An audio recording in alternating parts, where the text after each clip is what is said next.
bahwa nilai-nilai yang terkandung di dalam Bhinneka berarti kebersamaan dalam keberagaman. Berarti dari situ secara filosofis ini kita sudah bisa saling memahami dan saling menyadari. Tapi perlu diperhatikan pula ada konteks pergaulan, kemudian ada konteks filosofis. Tadi yang sudah kita dengarkan bersama-sama itu adalah konteksnya filosofis dari ajaran masing-masing agama. Nah, kita coba menelaah dari sisi pergaulan tanpa merusak hubungan antar umat beragama. Yakni menurut pandangan saya bahwa sebetulnya tidak ada clash of culture atau konflik antar kebudayaan, clash of civilization atau konflik antar peradaban. Juga tidak ada clash of religion, konflik antar agama. Yang ada adalah clash of interest, yakni konflik antar kepentingan. Saya mengamati beberapa perkembangan dan juga beberapa temuan-temuan. Mohon maaf, ini sama sekali tidak bermaksud untuk menyinggung pihak manapun, tapi coba kita pahami secara dewasa bahwa ada yang menyatakan akar masalah dari konflik antar agama itu setidaknya terangkai dalam 4 macam. Pertama, perbedaan doktrin agama dan juga sikap mental. Mari kita kaji. Apabila yang menjadi persoalan dan itu dijadikan sebagai akar konflik, maka solusi yang paling tepat adalah melalui dialog secara terbuka yang mengedepankan sifat ilmiah dan di situ suportif, sehingga upaya-upaya yang mengarah pada subjektivitas dan juga apologis ini bisa terhindarkan melalui dialog-dialog itu. Contoh, kita semua mengetahui sebagaimana teknik yang dilakukan oleh Presiden IRF, Islamic Research Foundation, yang ada di Kisinjan, India, yaitu Dr. Zakir Naik. Ketika dia menyampaikan pandangan-pandangan terkait keislamannya yang bersumberkan dari Al-Quran, ini akan memberikan suatu penerangan kepada siapapun, agama apapun. Nah, kecuali yang tidak ingin mendapatkan penerangan. Oleh karena itu, melalui upaya dialog-dialog yang terbuka yang mengedepankan sifat ilmiah, maka merupakan suatu keniscayaan tidak akan terjadi konflik antar agama dikarenakan paham ajarannya yang berbeda-beda. Kedua, ada yang mengatakan bahwa akar dari konflik antar umat beragama adalah perbedaan budaya, yakni di artikel yang saya baca di situ dicontohkan perbedaan budaya yang ada di umat Islam dengan budaya yang ada di umat Kristen. Yakni kalau umat Islam itu suka buat masjid yang tradisional, bahasa kasarnya kolot lah ya. Nah, sedangkan umat Kristen itu suka membuat gerejanya menjadi megah, mewah, anggun menawan dan berwajah kebarat-baratan. Nah, kemudian ini dijadikan sebagai agitasi, provokasi, dan propaganda untuk membenturkan antara umat Islam dengan umat Kristen itu sendiri. Padahal kalau kita berpikir secara tajam, apakah kita tidak melihat di Indonesia ini sudah banyak masjid-masjid yang sudah mewah, megah, ornamennya sudah luar biasa, dan arsitekturnya ini dari Timur Tengah. Bahkan insya Allah Al-Hikam pun ini tidak kalah menawannya dengan gereja itu. Berarti dari situ perbedaan budaya ini saya kira bukan menjadi akar dari perselisihan antar umat beragama. Apabila diperluas makna perbedaan budaya antar umat beragama, mulai dari Islam, Hindu, Buddha, Kristen Protestan, Kristen Katolik, tadi sudah menyepakati tidak menerima adanya sosialisasi LGBT karena itu merusak tata nilai dan hubungan kita semua. Nah, sedangkan di situ diisukan bahwa gara-gara ada budaya seperti ini, ada konflik antar kita sesama umat beragama. Berarti sangatlah tidak masuk akal bahwa ketika ini dijadikan sebagai akar masalah konflik antar umat beragama. Ketiga, ketika akar Dari permasalahan konflik umat beragama ini, persoalan mayoritas dan minoritas. Kita semua sudah tahu bahwa di Indonesia ini 85% mayoritas adalah Muslim. Kemudian 15%-nya dibagi-bagi di situ. Nah, kemudian yang dicontohkan itu persoalan-persoalan bahwa umat Islam sebagai mayoritas, sebagai umat yang dikdaya di Indonesia ini, itu sudah melakukan perusakan terhadap rumah ibadah-ibadah dari agama yang lain. Saya kira hal yang sangat naif apabila ini langsung dijadikan sebagai akar dari permasalahan. Kenapa? Kita melihat faktanya bahwa adanya perusakan-perusakan, andaikan itu dilakukan oleh umat Islam, maka tokoh-tokoh Islam ini langsung terjun ke bawah dan memberikan nasihat, memberikan jawaban kepada orang Islam yang sudah salah langkah seperti ini. Dan itu sudah terbukti di mana-mana. Nah, tapi anehnya di sini kecurigaan saya, kenapa di saat masjid kita ini yang dirusak, yang dibakar, media ini tidak pernah mengekspos, tapi di saat gereja ini yang dirusak, maka media bersama-sama mengekspos. Tentu di sini ada pihak yang memang sengaja di situ membenturkan antar umat beragama yang aslinya hidup damai harmonis, yang aslinya bersahaja, menjadi umat yang senang dengan konflik. Kemudian yang keempat, apabila yang menjadi akar masalahnya adalah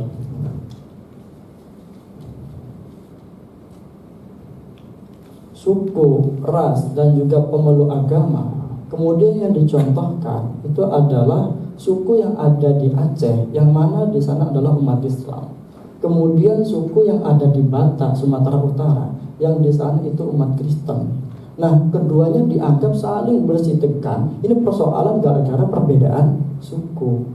Nah, saya kira ini juga tidak masuk akal, karena kita juga punya sejarah manis bahwa umat Islam dari dulu sampai sekarang, begitu juga dengan umat-umat yang lain, ini sudah bersahaja, sudah harmonis. Bahkan ketika perang melawan Belanda, perang melawan Jepang, ini semua bersatu supaya mengarah kepada kemerdekaan Indonesia itu sendiri, dan masing-masing berjasa. Sehingga ada kecurigaan, jangan-jangan ini ada tema berseri, pokok tema mana yang bisa dibenturkan, maka itu yang akan dijadikan sebagai sasaran tembak, kerukunan umat beragama menjadi hancur bersama-sama. Nah, ini sebagaimana sinetron yang berseri, berjenjang, sehingga di situ kerukunan menjadi ancaman, bukan lagi membawa pada kedamaian. Nah, ketika menurut saya tidak ada yang bisa dirasionalkan terkait 4 akar masalah tadi, nah maka di situ kita perlu mencari solusinya. Solusi yang ditawarkan dari umat Islam adalah bagaimana Islam yang rahmatan lil alamin, Islam yang bersahaja, Islam yang universal, yang tidak hanya kepentingannya hanya untuk umat Islam itu sendiri, tapi untuk umat yang lain, ini bisa diimplementasikan oleh umat Islam itu sendiri. Lalu bagaimana konsepsinya? Ini harus dimulai dari konsep al-wasatiyah, yaitu Islam yang modern. Al-wasatiyah itu artinya hiya tawazun bainal aqidah wat tasawuf, yakni keseimbangan antara akidah dan juga toleransi. Akidah itu artinya adalah suatu ajaran yang bersumberkan dari Al-Quran dan diteladankan oleh Rasulullah SAW kepada umat yang sekarang ada di Indonesia ini. Sedangkan toleransi artinya berarti dia berpegang teguh kepada pendiriannya sendiri, meskipun dia menerima pendapat dari orang lain, dari agama lain yang itu dianggap lebih benar dibandingkan yang ada di umat Islam.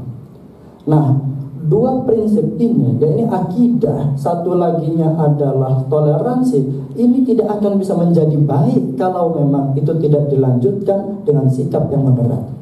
Sikap yang moderat ini juga tidak akan bisa menjadi baik tanpa ada 2 komponen ini, ya ini akidah dan juga toleransi.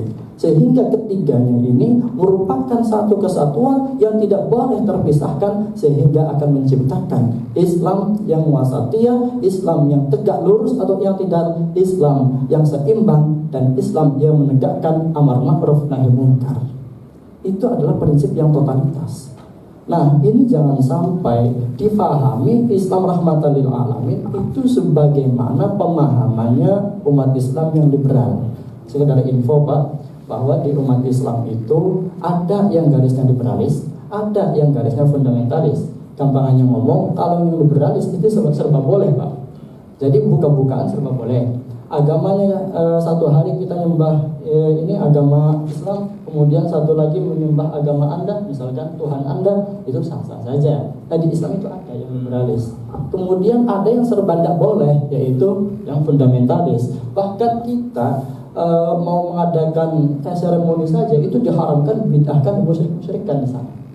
Maka di sini kacamata yang harus kita jadikan sebagai tolok ukur yaitu Islam moderat yang difahami oleh NU dan Muhammadiyah, bukan dari yang lain-lain. Kenapa? Karena yang made in Indonesia itu cuma dua, yaitu NU dan Muhammadiyah. Sedangkan yang lain-lain itu adalah gerakan transnasional yang dari luar negeri masuk ke Indonesia. Nah, di sini contoh ya.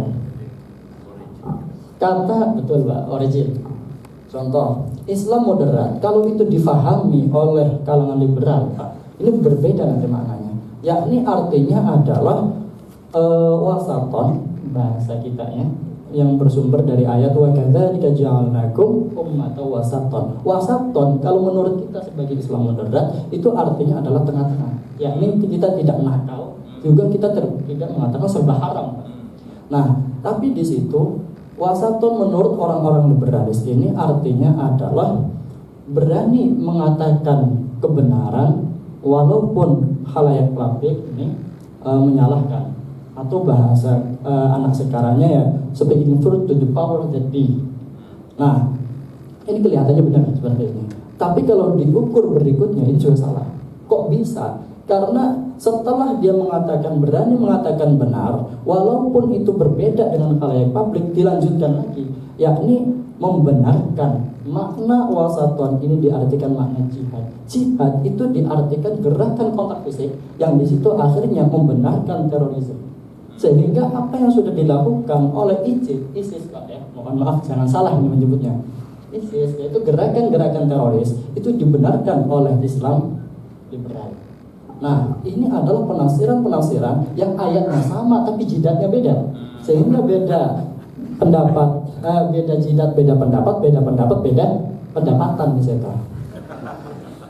Nah, dari sini kita perlu menelaah ukurannya itu bukan ukuran Islam yang liberalis, tapi ukurannya adalah Islam yang moderat. Nah, kemudian kita juga mengukur karena mohon maaf wa asluhu wa nasabuhu itu adalah satu komunitas, maka kita perlu melihat penyimpangan-penyimpangan ini. Nah, letak penyimpangannya adalah dia berusaha memahami totalitas tapi kenyataannya parsial. Di kita itu ada wasatiyah yang di situ ada tawazun, ada yang tidal. Tawazun itu artinya keseimbangan, yang tidal itu artinya tegak lurus. Kemudian ditambah lagi amar ma'ruf nahi munkar, yaitu menyuruh untuk hal yang baik dan juga mencegah kepada kemungkaran. Nah, sebagian dari bentuk amar ma'ruf nahi munkar itu adalah berani mengatakan kebenaran walaupun itu ditolak oleh khalayak publik.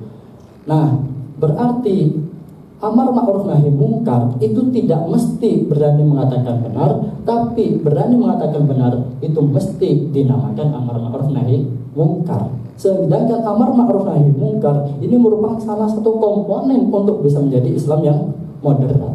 Sehingga ini contoh pemikiran parsial yang sebetulnya mau mengarah kepada rasionalitas, tapi sebetulnya mengarah kepada kepicikan pemikiran yang itu tidak layak untuk dijadikan sebagai pegangan. Nah, kemudian setelah ada gambaran seperti ini, sekedar saya ingin mengingatkan kembali lagi semangat dan spirit kita semua ini adalah semangat kebersamaan yang tadi sudah disebutkan harus dikembalikan kepada pasal 2 Mitsaqul Madinah atau Piagam Madinah, dan harus dikembalikan pada pasal 16 dan harus dikembalikan pada pasal 25 yang intinya adalah membangun ukhuwah Islamiyah, membangun ukhuwah bainal muslimin, membangun ukhuwah bainal adyan, dan hirasatul baldah.